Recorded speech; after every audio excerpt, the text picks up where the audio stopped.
Bonjour, nouvelle vidéo. Alors cette fois-ci c'est une vidéo pour les débutants, hein, c'est un niveau de base.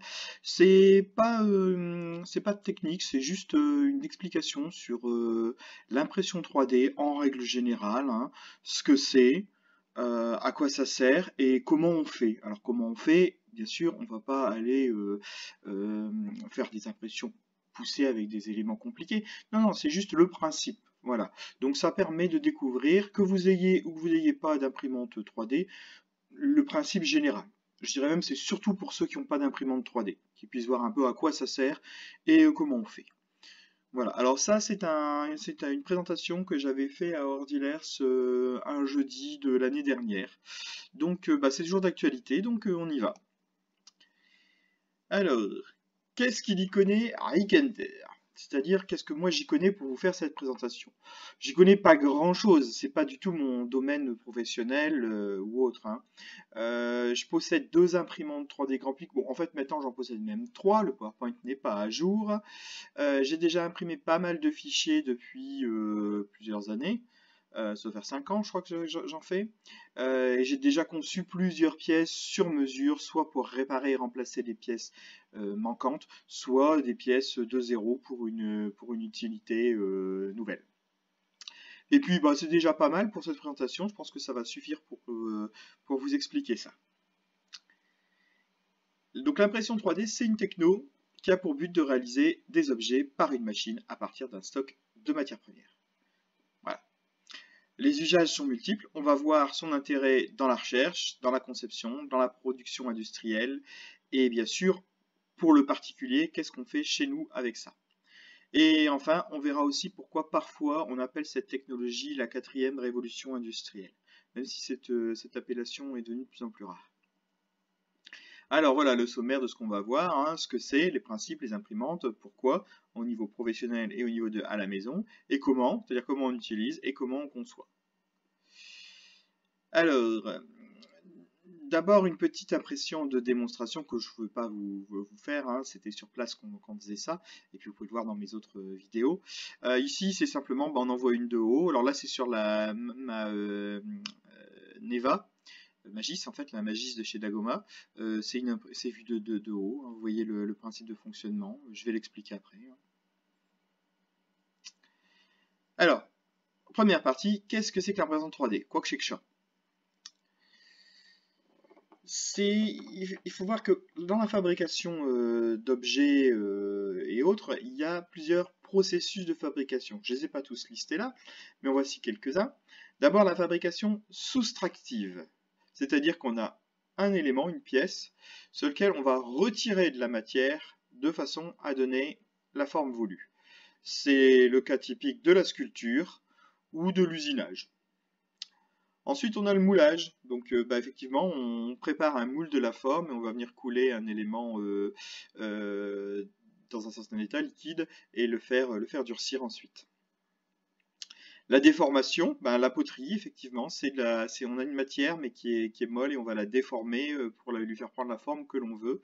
Le thermoformage peut être aussi classé comme ça, hein, c'est-à-dire, généralement c'est pas mal pour du plastique, où on va faire chauffer une section de la pièce de façon à la plier pour lui donner encore une fois la forme que l'on veut.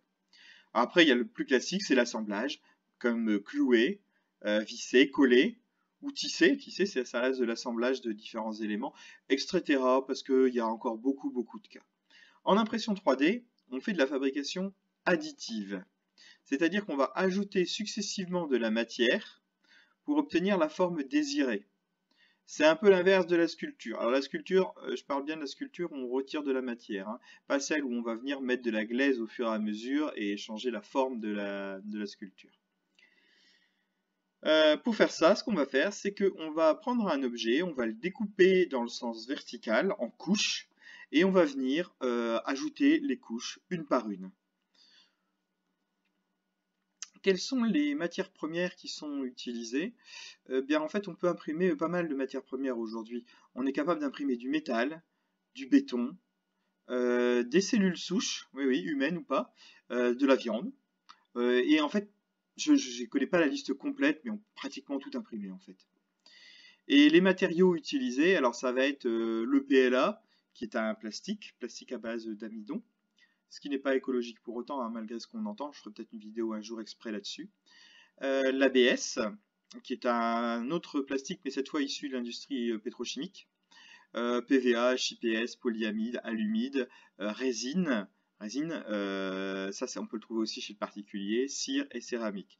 Ce que je vous ai mis en vert là, c'est les éléments qu'on peut trouver plus facilement chez soi, hein, les deux premiers qui sont du plastique, et la résine qui est où les imprimantes, il y a des imprimantes abordables qu'on peut trouver, alors je sais pas les prix actuellement, mais je pense que vers 200-250 € on en a, hein. Les propriétés qu'on va regarder sur ces matériaux, c'est en fait ils vont être différents selon le matériau. On va regarder la résistance, la flexibilité, est-ce qu'il est pailleté, est-ce qu'il est marbré, est-ce que c'est avec des cellules de bois, est-ce qu'il est phosphorescent, fluorescent, enfin plein en fait, hein, grosso modo c'est les propriétés de matériaux. Voilà. Et le conditionnement, sous quelle forme ça arrive? Il y a plusieurs formes, il y a la liquide. La résine est généralement sous forme liquide. Ça peut être également sous forme de poudre, plus dans des matériaux, dans des machines pro, sous forme de granulés ou de filaments. Ici, on va utiliser du filament PLA, donc des bobines de filament qui sont en plastique à base d'amidon, généralement de maïs. Alors voilà les types d'imprimantes grand public. On a ici une cartésienne et une delta. La cartésienne ici, c'est je crois que c'est une Alphawise. Je sais plus, ça ressemble. Bref, c'est une imprimante qui va fonctionner un peu comme un traceur ou un scanner aussi. C'est-à-dire, grosso modo, on va avoir un plateau, une tête, et on va déplacer la tête et éventuellement le plateau pour positionner la tête à l'endroit où on veut ajouter de la matière. Donc, typiquement, le plateau va se déplacer d'avant en arrière, c'est l'axe Y. La tête va aller de droite à gauche, c'est l'axe X, et le portique, enfin le profilé sur lequel se situe la tête va monter le long du portique ou descendre, c'est l'axe Z. Ensuite, il y a des imprimantes delta, comme celle que je vous ai mis ici, alors je ne sais plus laquelle c'est celle-là. Elle va fonctionner différemment. On n'a pas directement un axe associé à un moteur. En fait, on a trois moteurs qui sont mis sur des piliers.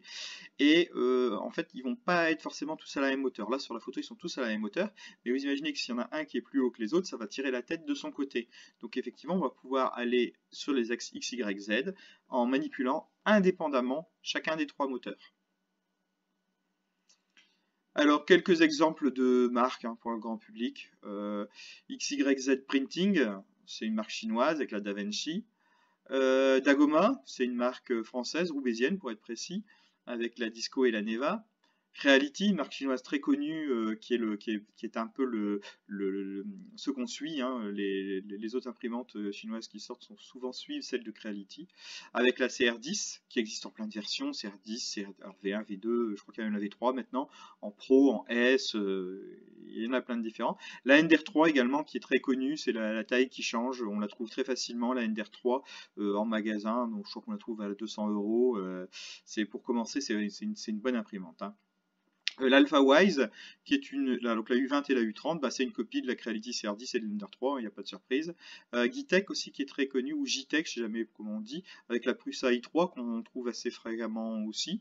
Par exemple, les frères Poulain, la chaîne des frères Poulain sur YouTube utilise ça. Je vous ai mis aussi d'autres, comme IBC avec la Net P8 et la E10 qu'on voit assez souvent parce qu'ils ne sont pas très chers. Je vous ai mis aussi la Tevo Tornado, qui est encore un clone de la Creality CR10. Je pourrais rajouter, parce que le PowerPoint est un peu vieux, mais ma dernière imprimante, qui est donc non, je ne vais pas le dire en fait, vu que je vais faire une vidéo exprès sur celle-là, donc on verra plus tard. Je fais une petite parenthèse sur Dagoma, parce que c'est un constructeur français, ce qui est quand même différent, parce que généralement c'est des constructeurs chinois. Ici, on a un constructeur français, ils sont juste à côté, alors nos voisins, parce que moi j'enregistre ici à côté de Lille, donc ils sont à Roubaix. Bon, ils ont quelques petits déboires de trésorerie et de finance, mais pour le moment ils sont toujours là. Ils utilisent au maximum des éléments d'origine française, donc c'est fait en France avec des éléments le plus possible d'origine française. Et d'ailleurs, une partie de leurs imprimantes sont imprimées par leurs propres imprimantes. Quand on va visiter leurs locaux, qui se situent effectivement à Roubaix dans une ruche d'entreprise, on va trouver plein d'imprimantes, je sais pas combien ils en ont, 200, 300, j'en sais trop rien, mais ils ont plein d'imprimantes et ça imprime en permanence pour leurs commandes. Et le gros avantage, c'est que c'est un excellent support, évidemment en français. Je parle en connaissance de cause parce que j'ai eu pas mal de fois les gens du support au téléphone, ils m'ont bien aidé. Alors, bon, ça va intéresser un peu moins les gens qui ne sont pas ordilaires, mais bon, voilà. C'est les imprimantes qu'on a au club à l'époque de ce PowerPoint. Il n'y en a qu'une de plus, hein, donc ça ne change pas grand-chose. La DaVinci Junior V10 que j'avais moi, donc de XY Printing, que j'avais moi acheté mi-2016, en août en fait. Puis j'avais acheté une Neva Magis de chez Dagoma fin 2018. Donc maintenant j'en ai une nouvelle, encore une fois, je n'annonce pas laquelle c'est, ce sera une vidéo à part. Une vidéo découverte avec déballage, montage, calibrage et puis test. On a également une Neva Disco Ultimate de Guillaume, donc c'est une Dagoma, il l'a pris, je crois que c'était mi-2019, je suis pas sûr, mais bon, ça doit être dans ces environs-là. Et également, je vais citer la Net P8 d'Abasic, qui a été achetée par Jacques à l'automne 2019. Alors c'est pareil, la date approximative. Hein. Voilà, ça a été la première partie. La deuxième partie, c'est le but. Hein. Pourquoi est-ce qu'on veut imprimer en 3D? Donc, et chez qui, pourquoi faire, mon bon monsieur? Alors, j'ai précisé une petite étoile hors usage militaire. Bien sûr, je ne vais pas parler des usages militaires ici. Hein. C'est pas, je ne parlerai pas du tout de ça. Alors, tout d'abord, la recherche médicale. Donc, on part sur une première partie qui est professionnelle. Hein. On verra après pour le grand public. Prothèses et outils qui sont adaptés. Hein. Par exemple, le plâtre pour les fractures, il est intéressant parce qu'il va s'adapter à la morphologie du patient. Il va être beaucoup plus léger, il va être aéré, beaucoup plus hygiénique parce que déjà ça macère moins grâce à l'aération et puis on peut le nettoyer plus facilement. Et bien sûr, résistant à l'eau. On a également des prothèses qui sont adaptées à la morphologie du patient, comme des rotules. Si vous avez remplacé la rotule, vous pouvez la faire exactement à la forme adaptée au patient. Et je paraphrase de ce qui est marqué, ça n'a aucun intérêt. On a également, alors en prothèse, j'en ai une autre, je vous ai mis ici. Bon, là c'est déjà un peu plus compliqué, ça c'est de l'impression semi-mécanique. Hein. Le tissu et organes. On peut également imprimer à base de cellules souches pour l'humain. Alors, pour le moment, je pense que ça se résume plus à des expérimentations qu'autre chose. C'est pas encore démocratisé en tout cas, on ne trouvera pas ça dans beaucoup d'hôpitaux. On peut utiliser notamment le stylo 3D BioPen pour les lésions. C'est un stylo qui va imprimer des cellules souches, donc de la peau au niveau des lésions pour les refermer. Donc, comme c'est un stylo, on peut dessiner directement sur la lésion. Et également la réplique d'organes, alors ça on n'y est pas encore. Mais c'est une voie de progression. Hein, on peut notamment actuellement faire de la structure. Par exemple, on sait faire se répliquer des cellules de cœur, mais on ne sait pas leur donner faire qu'elles poussent dans la bonne forme. On peut s'aider de structures imprimées en 3D pour les guider. Et également les médicaments. Alors les médicaments, à ma connaissance aujourd'hui, il n'y en a qu'un seul, je ne connais pas son nom, et il n'est pas autorisé en France, hein, c'est en Amérique. À quoi ça sert? On pourrait se dire, est-ce que c'est des gains de production? Non, non, c'est vraiment les propriétés physiques du médicament. La façon dont il est imprimé permet d'avoir une structure physique qui aide à soigner la maladie. Alors, je ne peux pas vous en dire plus, n'ayant aucune connaissance en médecine, mais bon, voilà, ça existe. Ensuite, au niveau de l'industrie, c'est très pratique pour le prototypage. Oui, évidemment, quand on veut tester quelque chose, on n'a pas besoin de passer en usine, il suffit de l'imprimer et puis on peut voir directement ce que ça donne. Il y a également des formes et des propriétés physiques nouvelles. Par exemple, pour l'aviation, ça permet de faire des formes qu'on n'arrive pas à faire par extrusion classique sur une machine-outil. Et donc des formes qui vont être plus vides, mais tout aussi solides, voire plus solides dans certains cas. Donc évidemment, pour l'aviation, c'est très intéressant.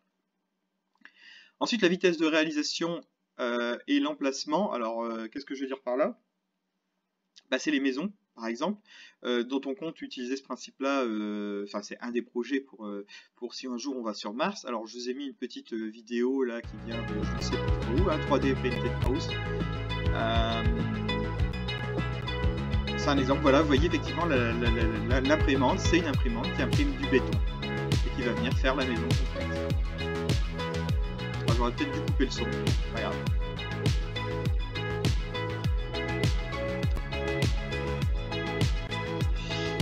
Alors, je peux... Attends, déjà je vais couper le son, voilà.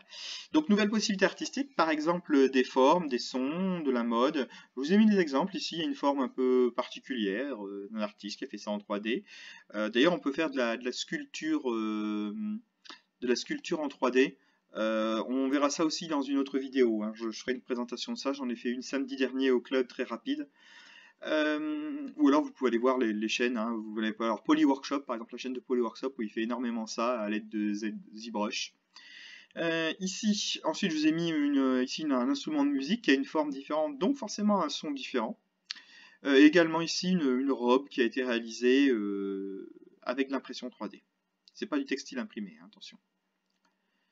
À la maison, cette fois on quitte le domaine professionnel. Il y a plusieurs stades. Le premier stade, c'est le stade découverte. Bah, c'est pour ça qu'on l'achète à l'origine, hein, pour imprimer des décorations, des figurines, des jeux, par exemple,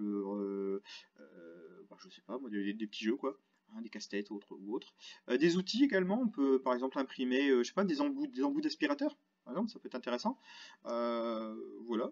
On peut aussi utiliser le stade de conception. Alors là, la différence, c'est que on va... Ah tiens, oui, j'avais oublié les petites démos. Donc ça, c'est une décoration, un jeu, c'est articulé. Et c'est articulé en une seule impression. C'est pas quelque chose qu'on imprime et qu'on assemble. Ça se fait en une seule fois. Voilà, alors là, je vous ai mis un outil. J'ai mis un entonnoir, voilà, par exemple. Ça, typiquement, c'est quelque chose que j'ai imprimé. On était un dimanche, les magasins étaient fermés. Bah, j'ai imprimé, mais j'avais besoin d'un entonnoir, je l'ai imprimé. Donc, stade conception, ben voilà, ici, j'ai conçu c'est une poignée, ça c'est une poignée de congélateur, c'était pour mes parents qui avaient cassé leur poignée et qui n'arrivaient pas à trouver la pièce en magasin ou sur internet. Donc j'en ai refait une. Donc là c'est pour refaire un objet existant mais de façon différente. On peut aussi concevoir de zéro des pièces. Des pièces ou des objets complets, hein. Il y a des gens par exemple qui s'amusent à faire, je pense à, il y a un youtubeur, j'ai plus son nom sous la langue, mais il refait des R2D2 par exemple, le droïde, il fait les pièces une par une et puis il les assemble. Et il fait BB8 aussi. Également le stage support et 4e révolution industrielle, en fait j'ai quelque chose qui est cassé. Je vais aller chercher, je ne suis pas capable de le concevoir moi-même, mais je vais aller le chercher sur internet et je vais l'imprimer. Là, l'exemple que je vous ai mis, c'est quelque chose qui permet sur un câble RJ45, un câble réseau, quand le petit clic il est cassé, on vient imprimer ça, on le met à la place et ça permet de clipser correctement le câble sur un support, sur une prise. Voilà, voilà. Pourquoi 4e révolution industrielle? Parce que aujourd'hui, on est encore limité. Les imprimantes peuvent pas imprimer n'importe quoi et ça demande quand même un petit peu de connaissance parce que ces machines peuvent s'emballer facilement, hein. On a beaucoup d'erreurs d'impression. Et puis surtout, et en plus, on n'a pas non plus toutes les pièces. Si je casse le bouton de ma machine à laver, si je ne sais pas le faire moi-même, ben, est-ce que je vais le trouver sur Internet? Une question. Aujourd'hui, on a des librairies en ligne importantes où il y en a, et il y a certains fabricants qui le proposent. Donc on peut aller sur leur site et télécharger et imprimer. Mais à terme, on risque d'avoir beaucoup de pièces de rechange qui se situent au niveau internet, donc on pourra télécharger et imprimer, ce qui permettra de supprimer complètement la partie, ou presque complètement la partie support en magasin ou en fabricant, ce qui est intéressant parce que le support c'est un casse-tête épouvantable à gérer au niveau des magasins et des constructeurs, et puis le transport. Hein, on oublie tout ça, voire même certains objets, on pourra les télécharger, les imprimer tels quels. C'est déjà le cas actuellement, mais de façon très limitée. Et il n'y a pas beaucoup d'objets payants, ça existe, hein. Sur Culte 3D, par exemple, il y a un site web, il y a des objets, on peut acheter les modèles pour pouvoir les imprimer. Alors, comment s'y prendre? Et comment qu'il faut que je fasse? Alors, j'ai fait un petit parallèle avec un document texte. Très simplement, un document texte, on a un document, comment on l'a? Soit on l'a reçu par mail ou une clé USB, ou on l'a téléchargé sur un site web, ou on l'a créé soi-même avec un logiciel qui permet de le créer. Par exemple, un document texte par Word. Hein. Ensuite, quand on veut l'imprimer, on va avoir des réglages à faire, le format du papier, les marges, la qualité, donc là j'ai mis des pays, est-ce que c'est du couleur, du noir et blanc, des paramètres relatifs à l'impression. Ensuite, pour lancer l'impression, bah, il va falloir mettre du papier et vérifier qu'il y a bien de l'encre. Une fois que c'est lancé, on attend la fin. Une fois que c'est fini, bah, on a notre document. Pour l'impression 3D, c'est très proche. Alors, c'est pas les mêmes logiciels, on ne fait pas de la même façon, mais le principe reste le même. On a un document 3D qu'on a reçu par mail sur une clé USB, qu'on a téléchargé sur un site web, ou qu'on a créé avec un logiciel de 3D, type logiciel de programmation comme OpenSCAD, il y aura un cours bientôt sur OpenSCAD, ou logiciel plus artistique comme Blender ou 3D Studio Max ou Maya, ou alors un logiciel plus DAO comme les trucs comme les Fusion 360 par exemple, ou Tinkercad, ou encore un logiciel très artistique de création par sculpture comme ZBrush. Hein. Pareil, je fais une vidéo dessus. Ensuite, bah, comme pour le document papier, on va devoir régler les options d'impression. On va pas régler la même chose. On va régler est-ce qu'il y a des supports ou pas. Par exemple, s'il y a un bras tendu, on ne peut pas imprimer dans le vide, donc il va falloir faire un pilier en dessous. Les hauteurs de couche, ça va correspondre à la qualité de l'autre côté. Hein. Je vous ai mis les éléments en correspondance. Hein. Plus ce sera petit, plus ce sera fin, et plus ce sera long aussi. La température également, parce que ça dépend du matériel qu'on utilise. Il y en a qui ont besoin de chauffer plus que d'autres. Et ensuite, on lance l'impression. Et lancer l'impression, comme il fallait du papier et de l'encre, là, il faut vérifier qu'on a la matière première. Donc, en l'occurrence, ici, c'est le plastique. Et c'est tout. Par contre, il n'y en a qu'un pour l'impression. Et on attend la fin. Alors, pour la résine, c'est pareil. Hein. Quand on a fait de l'impression résine, il faut juste qu'il y ait de la résine dans le bac ou dans le réservoir. Et puis, c'est tout. Et on attend la fin également. Comment on télécharge un fichier 3D? Parce que c'est ce qu'on va utiliser en premier. On va faire de la conception plus tard. On va commencer par télécharger des fichiers et les imprimer. Alors il y a Thingiverse. Hein, vous pouvez chercher Thingiverse sur Google ou Bing. Vous allez tomber dessus. C'est une très grande bibliothèque de modèles 3D qui sont gratuits, avec des licences plus ou moins permissives, dans lequel on va trouver des éléments de décoration, des outils, des pièces de rechange, plein d'éléments 3D. Moi-même, j'ai certains de mes modèles qui se situent sur Thingiverse. Et je vous ai mis un autre exemple, j'ai mis Happy 3D, ça appartient à Boulanger, la marque. Hein. Ils proposent des pièces de rechange de ce qu'ils vendent. Alors évidemment, pas tout, hein, une toute petite partie, mais il y en a quand même. Hein. Tout à l'heure, je parlais d'un bouton de machine à laver, bah, ils ont ça, ou je ne sais plus si c'est de machine à laver de cuisinière, mais ils ont ça. Et également des pièces qui ont été faites par d'autres personnes. J'ai moi-même une pièce que j'ai faite et mis sur Happy 3D. C'était pour une pièce d'un appareil de boulanger, hein, une souris de la marque Essential B, donc la marque boulanger, hein, où la molette était cassée. Bah, je n'avais pas racheté la souris, et puis c'est une souris pas chère, ils font pas trop de ce genre de réparation. Donc j'ai modélisé moi-même la pièce, je l'ai imprimée, elle fonctionne à Ordilers, et je l'ai mis sur le site Happy 3D. Régulièrement, j'ai des notifications de la part de Happy 3D, comme quoi il y a des gens qui téléchargent mon modèle. Alors comment on affiche un fichier 3D? Parce que c'est bien beau de l'avoir téléchargé, il faut l'afficher. Généralement vous aurez un point STL, voire un point OBJ, mais pour l'impression 3D c'est très souvent des points STL, qui est grosso modo la norme de fait. Donc sous Windows 10, si vous avez Windows 10, c'est facile, on double-clique dessus, paf, c'est tout. Et on obtient ce que j'ai mis en photo là à droite, on obtient la visualisation, on peut tourner autour avec la souris, zoomer, on peut même l'imprimer, hein, au passage. Si on a une imprimante 3D, on peut utiliser ce logiciel-là pour imprimer. Hein, là dans l'exemple, il nous demande quelle est l'unité, on fait millimètre, on fait OK, après on a quelques réglages, on fait imprimer. Mais c'est vraiment trop basique, on n'y a pas assez de réglages, moi personnellement je l'utilise pas, je l'ai testé une fois, ça marche, mais c'est vraiment pas l'idéal. Hein. Donc c'est ce qu'on a, moi j'utilise comme visualiseur, pas comme trancheur, slicer. Hein, c'est ce qui permet de faire l'impression réelle. Ou alors un logiciel spécifique de type le trancheur justement dont je parlais, celui qui permet de découper en couches pour l'imprimante. Hein. Il découpe en couches, il génère le langage que l'imprimante connaît, généralement un G-code. Alors j'en ai mis quelques exemples, Cura qui est très connu, qui est gratuit, XYZware qui appartient à XYZ, Simplify 3D qui est très très performant mais qui est payant, hein, il coûte dans les 150 €, c'est un peu d'investissement. Il y en a d'autres, actuellement j'utilise un replayer host par exemple. On peut aussi utiliser des modelers, donc des logiciels qui permettent de faire de la visualisation et de la création 3D, comme 3D Studio, Blender, Maya, ZBrush et autres. Ou les logiciels de DAO, CAO, comme Fusion 360, OpenSCAD, qui est en programmation. Alors oui, OpenSCAD ça va être compliqué, il permet de créer, mais on peut charger un STL aussi, il faut le faire par code. Ou Tinkercad, il y en a encore plein d'autres. Petite remarque, vous avez vu dans cette vidéo, il y a pas mal d'objets 3D qui tournent. Ça veut dire quoi? Ça veut dire que PowerPoint aussi sait le faire. Donc on peut faire un drag and drop dans un PowerPoint et puis il va se mettre, il va s'afficher directement. Le trancheur, le slicer, j'avais déjà parlé de fabrication additive, donc couche par couche. Là, vous avez un exemple où il y a un objet imprimé à 126 couches. Je suis dans Cura by Dacoma, c'est une version spéciale pour la magie, une version simplifiée. Et je me suis arrêté à la couche 438. Donc on voit le truc s'arrête en plein milieu. On voit les contours et on voit les faces à l'intérieur. On voit la prochaine couche qui va être imprimée. Et on voit également le chemin que va prendre la tête d'impression. Et ça va me générer un fichier au format machine, souvent du G-code, qu'on peut mettre directement dans l'imprimante et lui demander de l'imprimer.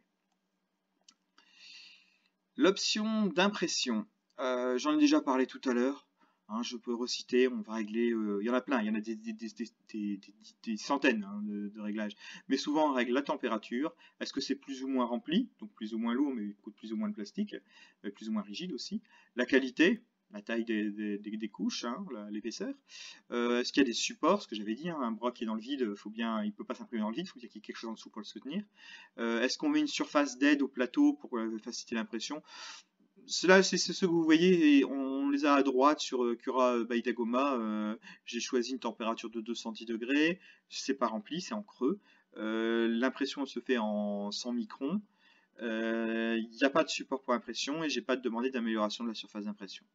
Voilà, comme je vous dis, c'est la base, après il y en a des centaines. Comment se passe le lancement de l'impression? Il y a deux modes, par USB Wi-Fi ou par carte SD, ou clé USB d'ailleurs. Donc en branché en USB ou en Wi-Fi, on allume l'imprimante, on met un filament, on clique sur imprimer dans le logiciel et c'est tout. Sur une carte, donc dans le logiciel je parle, c'est le slicer, le trancheur. Sur une carte SD ou une clé USB, qu'est-ce qu'on fait? On met la carte SD ou la clé USB dans l'ordinateur. Dans le logiciel, pareil, on clique sur imprimer, ça va imprimer sur la carte, enregistrer sur un support amovible, ça va enregistrer sur la carte ou la clé USB. On l'éjecte. On allume l'imprimante, on met du filament, on met la carte ou la clé USB dans l'imprimante et on lance l'impression. Voilà, c'est un peu plus long parce qu'on passe par un support intermédiaire. Enfin, j'ai une petite partie surprise pour aller un peu plus loin, encore. On va faire rapidement. On peut mettre des pauses dans l'impression, c'est intéressant parce que ça permet de changer de filament. Pour la couleur et le matériau. Ici, vous avez un porte-clés, un ouvre-bouteille que j'avais fait pour le restaurant Andriano. La base est blanche dans un matériel blanc et surtout renforcé en nanostructure, c'est un Polymax. Et j'ai fait une pause pour pouvoir changer et que le texte Adriano apparaisse dans un gris pailleté sans propriété physique particulière. Ça permet également de mettre du lest. Si je veux quelque chose qui soit assez solide, par exemple je veux faire un support de téléphone pour poser son téléphone, je vais interrompre l'impression au milieu et je vais le remplir de gravier par exemple, ou de sable, mais pas trop fin, pas de sel ou de trucs comme ça va s'envoler avec les ventilateurs. Et une fois que c'est lesté, je demande à reprendre l'impression, on finit, et puis l'objet est beaucoup plus lourd. Ça permet également de faire des inserts. Là dans l'exemple qui est affiché, vous voyez la partie sombre arrondie qui est au milieu, c'est une pièce. C'est une pièce de 5 centimes que j'ai limé un peu sur les bords et en fait je l'ai mis dans l'impression. On ne peut pas le mettre après, c'est pendant l'impression, on a une pause, juste avant la couche qui va venir recouvrir, je mets la pièce et je relance l'impression et ça vient terminer. Alors l'écologie avec du plastique, je reviendrai je pense sur une vidéo exprès pour ça. Rapidement, ce que je peux vous dire c'est que on dit que c'est du bioplastique et que c'est fait à base d'amidon. Oui mais c'est pas tout à fait vrai, il faut tenir compte de certaines choses. D'abord c'est biodégradable, oui, mais c'est biodégradable en 80 ans au lieu de 400 ans dans la nature. Donc c'est biodégradable mais 80 ans c'est quand même énorme. Donc on peut pas dire que c'est réellement biodégradable dans la nature bien sûr. Dans le compost industriel, pourquoi industriel? Parce que si vous le mettez dans votre composteur de jardin, ce sera pareil qu'en pleine nature, ça mettra 80 ans. Si vous le mettez dans un industriel, ça ira. Pourquoi? Parce qu'ils ont une température contrôlée, une pression contrôlée, un environnement qui est contrôlé. Également, il n'y a pas que du plastique d'amidon dedans, il y a des additifs. Et certaines marques vont, pour des filaments normaux, hein, des filaments de plastique, ils vont jusqu'à 40% d'additifs. Donc vous imaginez si vous avez des filaments, hein, où il y a je sais pas moi, du cuivre ou un autre matériau pour rendre un effet différent d'aspect ou de propriété physique, bah, ça peut être encore pire que ça. Et ces additifs, au passage, ils se font porter à des températures de plus de 200 degrés. Donc qu'est-ce qu'ils dégagent? Ça peut être assez dangereux. Hein. Et encore, je parle du PLA, je parle pas de l'ABS, hein, qui est pétrochimique, donc forcément, ça dégage des saloperies. Également, les particules fines, l'impression, ça dégage des particules fines. Bah, il y a des moteurs, hein, tout bêtement. Hein. Pas plus qu'un autre appareil, mais n'empêche, ça existe. Et on peut donc en réalité dire que c'est bio dans son origine. C'est d'origine biologique, puisque c'est un plastique à base d'amidon de maïs. Ouais, mais bien sûr, il faut tenir compte du transport, de la fabrication, et on touche aux ressources alimentaires. C'est pas fait à partir comment dirais-je, d'amidon qui ne pourrait pas être consommé par des humains. Donc ça c'est gênant aussi. Voilà. Donc finalement, ce n'est pas écologique. Faut pas croire ça quand on lit ça, c'est faux. Alors, la création, je vais quelques exemples ici avec OpenSCAD, c'est un logiciel de programmation. Là, je vous ai fait un exemple compliqué, hein. Le but, c'est pas de le comprendre, hein. Là, on est dans une vidéo d'initiation, mais grosso modo, j'ai généré plein de petits cubes avec des mathématiques, hein, des sinusoïdes et des cubes, et puis des boucles pour changer les couleurs. Les couleurs, ça ne va rien, on n'imprime pas en couleur. Enfin, c'est pas courant.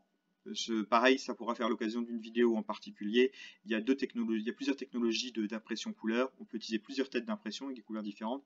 On peut utiliser une buse qui va recevoir deux filaments ou deux matériaux et les mélanger, plus ou moins. Ou on peut utiliser une imprimante qui va mélanger de l'encre au plastique pendant l'impression. OpenSCAD, alors j'en avais déjà parlé dans une vidéo, là je vous ai carrément mis la diapo PowerPoint de titre de la formation, donc qui viendra plus tard, c'est celui qu'on vient de voir. Hein. Ici, de la création sous Fusion 360, où là c'est de la DAO, on va dessiner des plans en 2D, les transformer en 3D, faire des manipulations en 3D dessus. Il y a un tuto, il y a un très beau tuto de Fusion 360, alors il y en a plein sur internet, celui d'Heliox est tout simple et il permet de bien voir comment c'est, en une fois, en un seul tuto, on a une bonne idée et on peut déjà créer. Ensuite, ce tuto-là, une seule vidéo et on peut déjà créer. Là, elle fait un exemple de support de clé USB très pratique. Après, si vous voulez plus de détails, il y a des gens qui vont beaucoup plus loin et qui proposent des choses plus avancées. J'en citerai peut-être une fois. Bon, il y a. Non, je ne le cite pas aujourd'hui. Alors, ensuite, bah voilà, c'est fini. Merci beaucoup. Donc, deux chaînes 3D de DIY que je voulais recommander. Hein, il y en a plein, hein, mais particulièrement, j'aime beaucoup le labo d'Heliox et c'est également les frères Poulain. Et bien sûr, ne pas oublier les projets ordinaires sur l'impression 3D et la domotique. Voilà. Je vous laisse sur ces mots et à la prochaine vidéo.